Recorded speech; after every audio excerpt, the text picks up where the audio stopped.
Hi, I'm Darlene Carman. And I'm Doug Carman. Welcome to the show. Our first show with Robin Stockwell back in 2008 was more about using succulents in your garden to create a focal point. Robin showed us how succulents can transform problem areas into your garden into eye-popping beauties. With California in its third year and still counting drought, people are scouting new ways to beef up their landscapes without relying on water that is less available. Succulents are stepping up to the challenge, and today Robin will tell us how we can utilize these low-maintenance plants. He will also show us how to make vertical gardens with succulents. Hey, welcome to the show. Good to have you. Thank you so much for having me. And Sana, good to have you. And welcome, Robin. yeah. Thank you. You're going to be showing us how to make your vertical gardens. And so before we get started with that, what do we need to know? Well, if you're going to vertical garden, you need plants, and you need a container, and you need soil. Okay. So here I have a whole bunch of plants that Sana, my wife, is going to be working with. Oh. You have lots of different colors. Ah, nice. You can see these are basically rosettes, hen and chicks. There's sempervivums and echeverias. A few other varieties of plants, but that's mostly what I like to use. And these are just babies? They don't have roots or anything? They will root as they go? Exactly. So they have a little stem. And after you take a cutting, you let it. And that's all you need, just a little bit of a stem to get you started. Yeah, exactly. Okay. And then you have a container to put them in? Yeah, so when you vertical garden, you need some kind of a container that the plants are going to grow in. Because remember, this is going to go up on a wall, right? Okay. So this container is made out of recycled plastic. It has slanted pockets.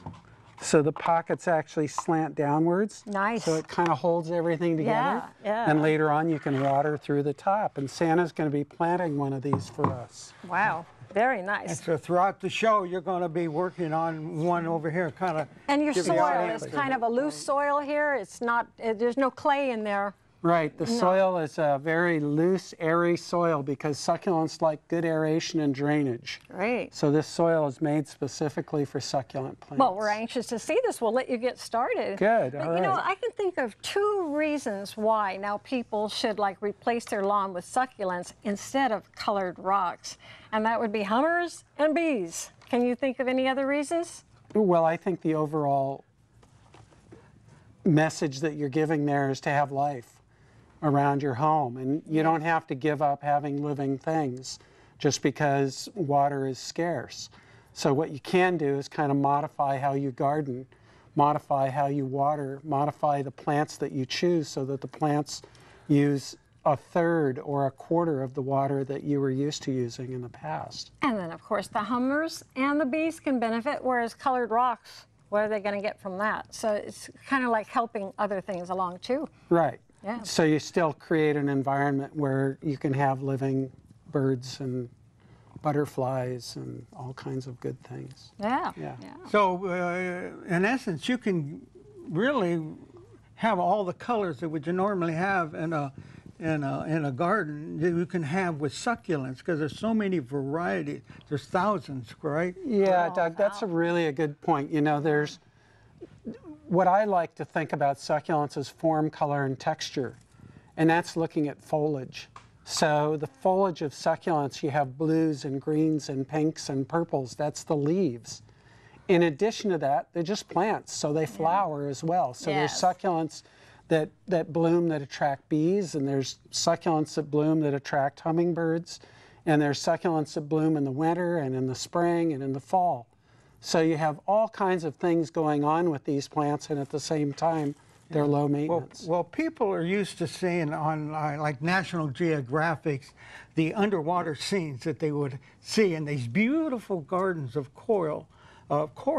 Right. And I've seen gardens that almost look like that with succulents. You can emulate that beautiful undersea scape that you might get in a succulent garden. Yeah. So there is a lot of beauty with succulents. That Absolutely. And they're known for having these forms that are really, I mean, even if you look at this little Echeveria pearl von Nuremberg, it looks like an urchin, right? Yeah. A little bit like an undersea plant as it is. Yeah. I just think people don't recognize that, and if they had a chance, say, "Oh, I can make my yard beautiful, just like I might see on a underwater program." And you know what's neat about that is there's all different kinds of forms, so you can create many different kinds of landscapes with succulent plants. Well, I have read that it's better to have, like, if you're having a grouping and you want a pow look in your garden, to have a grouping of maybe one variety,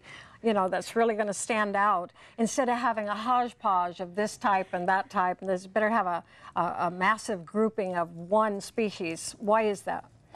Well, I don't necessarily go with that concept. I think that when I'm trying to teach people to use succulent plants, what I'm trying to encourage them to do is don't hold back.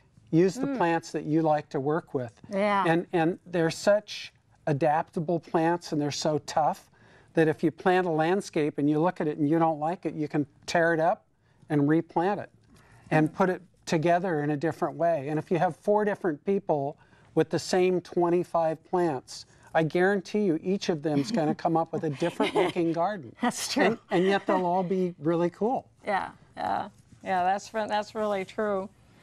Well, do you think it's a good idea to like start all at one time if you're going to redo something, or to just maybe little by little and see how you like it?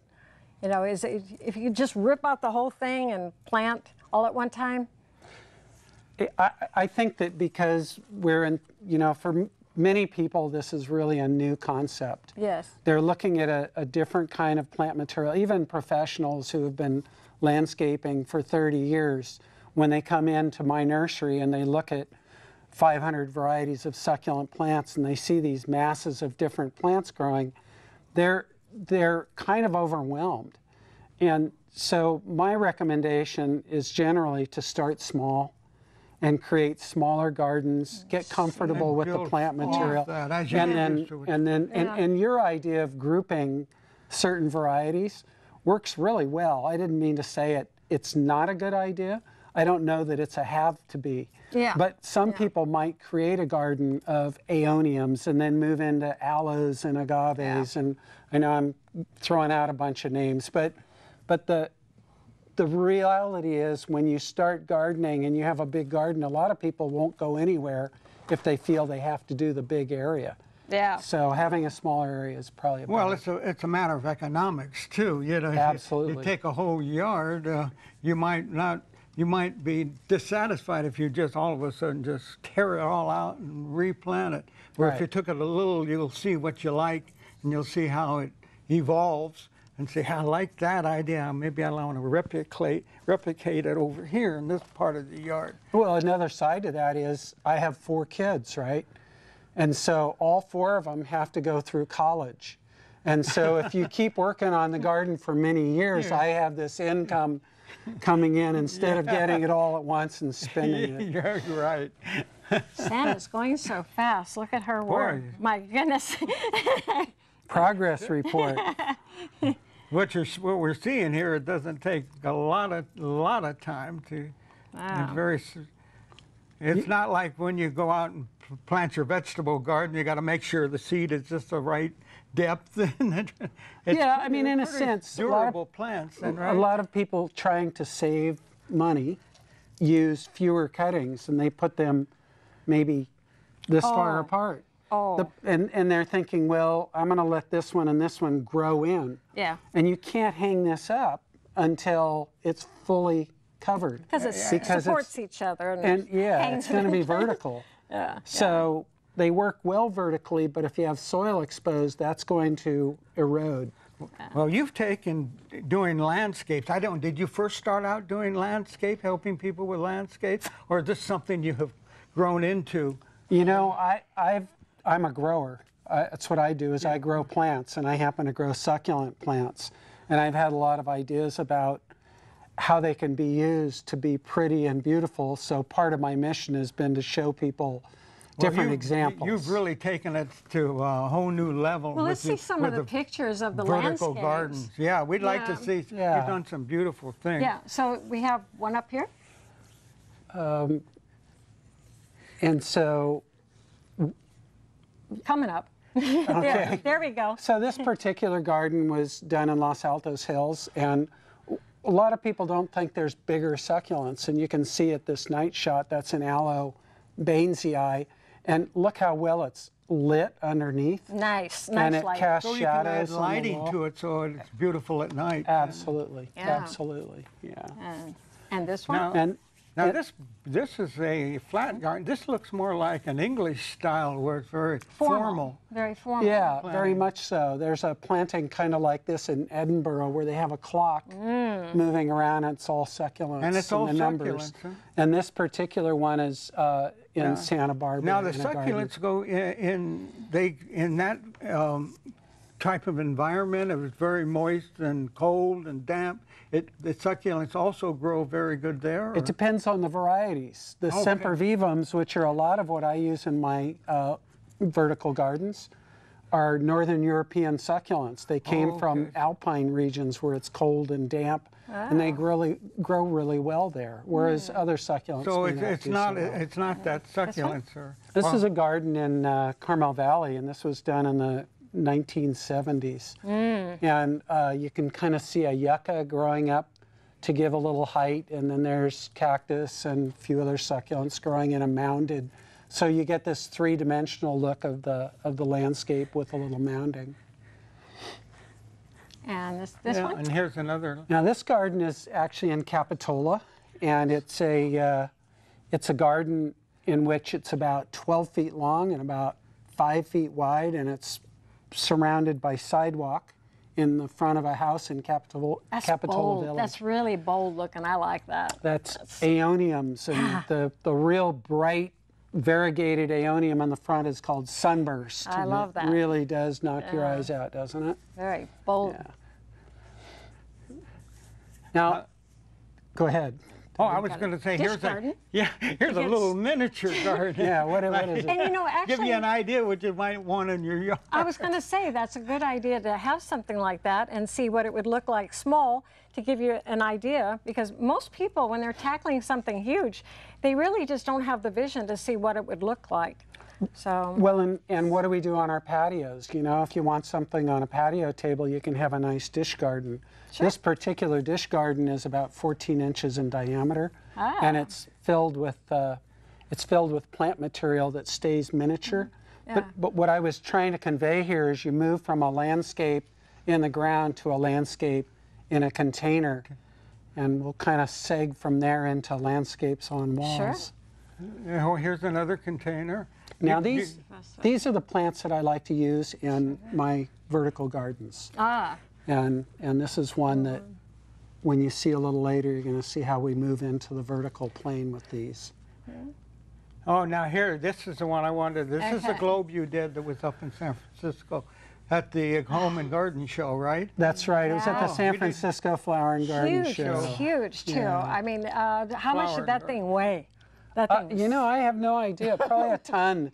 But it was 14 feet tall, and the globe itself was 10 feet in diameter. And it was to scale for the Earth, all the continents. Just curious, how long did it take for you to put that together?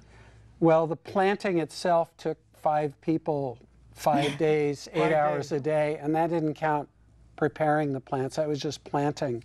And there were 30,000 plants in the globe. Oh my goodness. Yeah. Oh, that is beautiful. And of course, I hate to tell people, but now it's been dismantled. The globe Now, is this is But gone, that's but there's always new things. This was a vertical garden, and it's on the ground just before it was hung up. I called that one Stars. So it's you about can create actually pictures using the different colors of That's right. and that the Yeah. succulents provide. We've done Winnie the Pooh, and we've done seahorses, and yeah. Oh, And look here's at a that. cube. This is called the cube. The cube was 12 feet high, 12 feet wide, 4 walls, and it had 20,000 plants in it. Well- and that's using the same panel And that it's Santa is essentially, planning yeah, right and now. you do Just it in like what panels you're and doing. you put them Yes, together. the panels are modular. Well, one of my favorite things that you did, we don't have a picture of it, but it was phylloly. And the doves were in there? The dove cote. Oh, that was amazing. I love that. So we It had was just facing doves. Yeah. Yeah, that was a fun project. Ah, that was amazing. A fun group at Filoli to work with. Well, let's see what we're doing here with the planting. See how that's coming along. How are you doing, Boy, Santa? Oh, I'm doing good. That's moving along a lot So, faster Santa? than I thought. Santa, do you have an idea what you're doing here with color or anything? Are you trying to Kind of create free something? forming as you go. I'm free-forming. It's kind of like a Free-forming. puzzle, but the pieces doesn't have to fit perfect. As the inspiration, oh, that Yeah. looks good there. Yeah.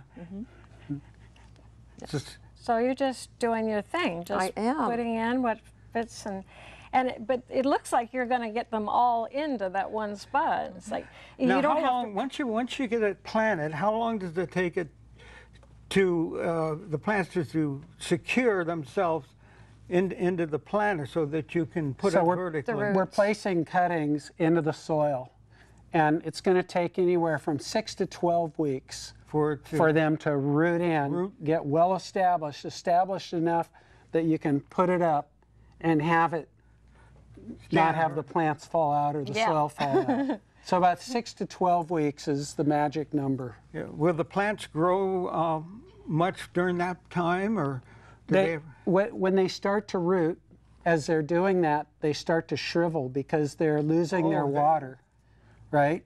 Then they put out roots, and once they put out roots, you start to water them, and they pull the water in, and the leaves fill up, and then as they start to get good roots, then they do start to grow. And we root them in kind of a shaded area. So when they start to grow, we need to move them to more sunlight so they don't start to stretch. Wow. So I imagine a lot of people would think that, oh, that's nice, you got a vertical garden, but then you got to take it down and water it. Yeah. But you don't have to do that with these type of planters. That's right. With this panel, you can put a drip system in the top.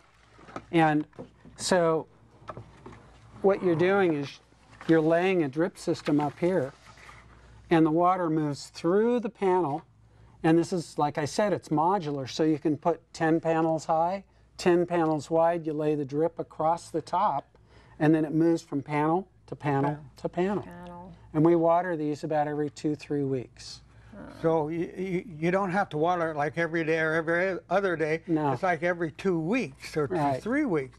Exactly. So it doesn't people really can buy require a lot these? of water. Now, what if somebody? Excuse me, I'm sorry. Can people buy these at your nursery? Yeah, we sell the panels, all kinds of different vertical gardening cuttings and pots and things like that. And these containers. That's right. That's probably the hard part for a lot of people. They don't want to We sell the containers, and we have them on display, and we also have them online. My question Yeah. was, somebody doesn't, in an area, they don't want to go to the expense of that to put a fancy drip system up. Can they come by every week, every couple of weeks, and water it from the top? No, because it has to go in very slowly. Slow, so it really unless you're retired, and you have the hose on Spray. dribble all dribble.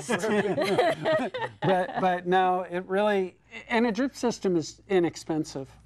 We at the nursery, we're not very sophisticated about it. We just put a half-inch hose across the top. We have a hose coupling to hook our hose to it. So turn the hose on, let it water. Oh, you can take it explain off. to people how the easiest, and it's really Right. a lot easier than taking a watering can and going through and putting it in the top. Exactly, unless you have nothing better to do. Then you can do But, that. well, I can see that would be difficult because you have to do it very slowly. So it waters then over about a half an hour period. It takes 20 minutes to go through one panel. Wow. Wow. 20 so if minutes. you have several panels, you 3 got- panels is 60 so 20 minutes per minutes. panel. Yep. Oh, so you have all those. I sat there and timed it. Wow. Wow. Oh, that's great. Now, we really enjoyed going to your extravaganza a couple years back. Yes. And I hear that Deborah Baldwin is back. Let's show her book. Yeah, Deborah Lee. Deborah Let's Lee hear it for Deborah. Baldwin. This is her latest book. She has several books out, one on growing succulents, but this one is just brand new. Yes. So tell us something about her. What should we know? Well, Deborah Lee Baldwin is the voice of succulent plants, I guess. She's been a writer all her life. and she was a writer for Sunset. And she started writing books a number of years ago to introduce people to how to design and work with succulent plants. And her latest book is just full of all kinds of good information. Yes, beautiful. Beautiful pictures in here, and just, I want to go shopping already. So who else is on the lineup? Well, extravaganza. Extravaganza, first of all, I have to say I'm so excited because Kathy Brenzel, the garden editor for Sunset Magazine, is going to be our lead speaker. She's going to be your keynote speaker? She is. She's going to come in and talk about the landscape of the future and this whole experience that we're having with the drought and how succulents kind of fit into that. And then I have, this is all free. So people can come. They're more than welcome to come and join us. There's going to be probably about 6 professional landscapers putting in gardens while we're having the event. Be putting out displays shows what they can. That's right. Typically, in the past, we've had a lecture area where someone talks about something. Yes. But this time, it's going to be more of a mobile lecture where we're going to go from garden to garden, and different people, myself, Kathy Brenzel, Deborah Baldwin, Brian Kimball from the Ruth Bancroft Garden will come in and give their side to what's going on with each garden. Oh, this is really huge. Well, it's so big. It's 2 days, September the 26th and September the 27th. That's right. It's 2 days. Now, when is your website going to be up with the details? We just sent a newsletter out. Anybody can go to info@, right, and send us a note and say, hey, send me the details, and we'll put them on the mailing list. But the website should have more details in about 3 weeks. 3 weeks. 3 weeks, yeah. So, so you're going to make this extravaganza yearly event. It's You're big. going This is extravaganza number 4. number 4. we went a couple years ago. Yeah. I have 3 different T-shirts, Very cool. one for every year. Yeah. Well, one thing I did, well, there's a couple of things. Yeah, people can see it doesn't really take that long to put together one of these panels. If you have a time in the evening and you can sit down. It's a good TV job. Yeah. You know. Make some gifts Put together Yeah. a piece for the of art. holidays. So Sure. So yeah, we do. Vertical gardening can be with these frames. It can be with wreaths. We make wreaths. Well, you have all different types. We have all kinds of different.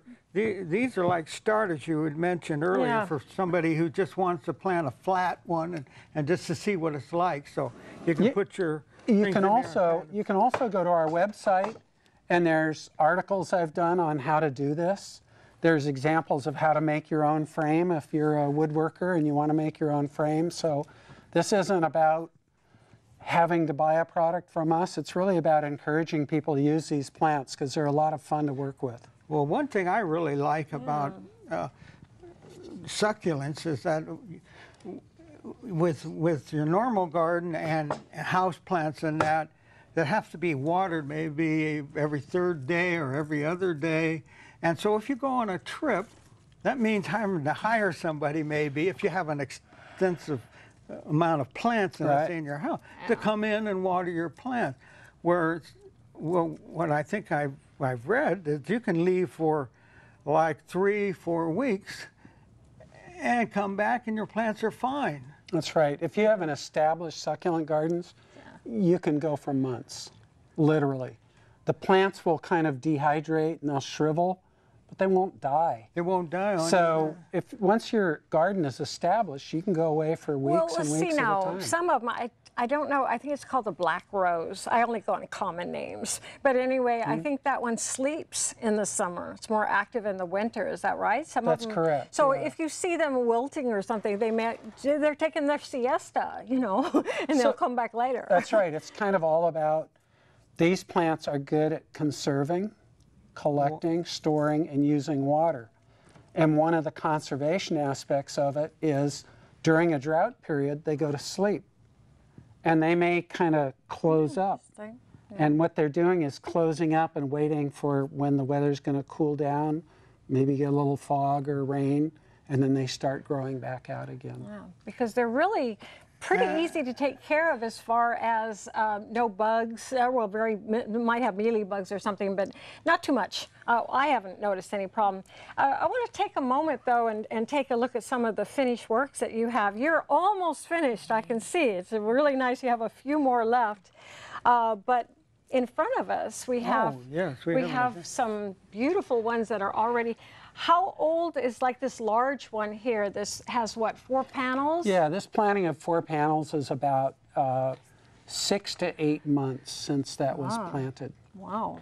And then you can see a couple of panels off to our left or to the right that were newly planted. One of them was just planted yesterday, and the other one was planted about 12 weeks ago. And these are all hangable ones? The 4 panel was hung at the nursery, and I had them take it down so I could bring it over for this program. Yeah. Well, that's beautiful. I think it's really pretty to have them horizontally, you know, on the floor too as well. I think it's very nice to, actually I could see that in place of having rocks. I have an elephant stepping stone and I never step on them, but in other words, I could see having an area like that where you just walk around it and just enjoy it too. It's a landscape. You also have a lot of succulents that they would put out for large ground areas, right? Right. Because I remembered years and years ago, we had some succulents out on our parkway, and what surprised me in the spring, just a massive bloom. They all turned, they were green, but then that all turned like pink. Sounds like an ice plant, one of the Mesembryanthium that just probably go boom. And brilliant. Yes, yes. And I didn't think much about it until about 2 or 3 weeks ago. I was driving through another neighborhood, and all of a sudden I saw these huge mass. I said, boy, we used to have that years ago. What's kind of neat about that is they're doing a lot of hybrids now. You know how when we were young, you couldn't buy peaches in September, or you couldn't buy them in June. Now you can buy them in June and July. And the same thing with the succulents. They're hybridizing varieties that bloom throughout the year. Well, Santa, you almost finished. Thank you so much for being here. I really appreciate you being here. And I'd like to remind everybody out there that if you'd like to find out more about the drought, you can go to cadrought.com. Good stories on there, a lot of tips about gardening and what to do during this drought. And also check Robin's website. There's some beautiful pictures from the nursery, and also find more details about the extravaganza. Thanks for watching the show. Watch again. Yeah, you almost